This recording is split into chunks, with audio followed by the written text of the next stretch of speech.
कक्षा 12वीं विषय हिंदी कविता के बहाने पाठ का व्याख्यात्मक अध्ययन करेंगे। कवि है श्री कुंवर नारायण।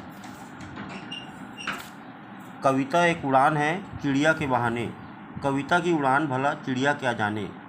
बाहर भीतर इस घर उस घर, कविता के पंख लगा उड़ने के माने, चिड़िया क्या जाने।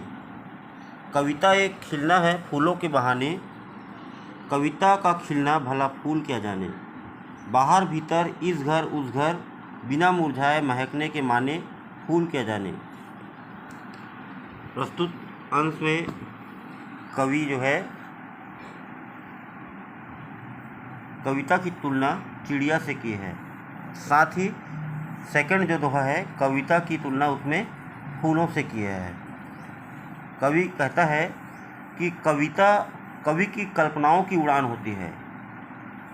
कविता कवि की कल्पनाओं की उड़ान होती है, जो चिड़िया की उड़ान को देखकर कल्पनाओं के पर लगता है। पर मतलब यहाँ पे पंख, कल्पनाओं के पर लगता है। चिड़िया कभी एक घर से कभी दूसरे घर में उड़ती है।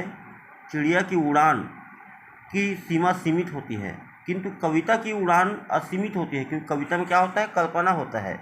वह कवि की भावना व कल्पना के पर पंख लगाकर अनंत आकाश तक, कभी घर के अंदर कभी घर के बाहर के संसार को छंदबद्ध कर सकती है, जिसके बारे में बेचारी चिड़िया भी नहीं जानती है। दूसरे दोहा में के माध्यम से जो है कवि जो है कविता की तुलना फूलों से करते हुए कवि ने कहा है कि कविता की उत्पत्ति और फूलों की उत्पत्ति में समानता है। कवि कलियों के प्रस्फुटित होने से खिल जाते हैं, उसी प्रकार कवि के हृदय में विचारों व भावों रूपी कली के प्रस्फुटित होने से पंक्तिबद्ध काव्य की रचना होती है। कवि काव्य की रचना भी फूलों को देखकर प्रेरित होकर करता है, जिसे फूल भी नहीं जान पाते हैं। कविता और फूलों के अस्तित्व में भिन्नता होती है।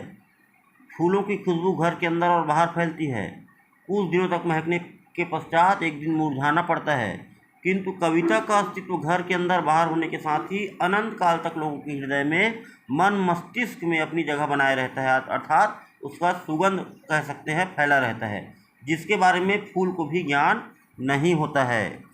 दोहा नंबर 3, कविता एक खेल है बच्चों के बहाने, बाहर भीतर यह घर वह घर, यह घर कर एक कर देने के माने, बच्चा ही जाने। कविता की तुलना नन्हे बच्चों से करते हुए कवि कह रहे हैं,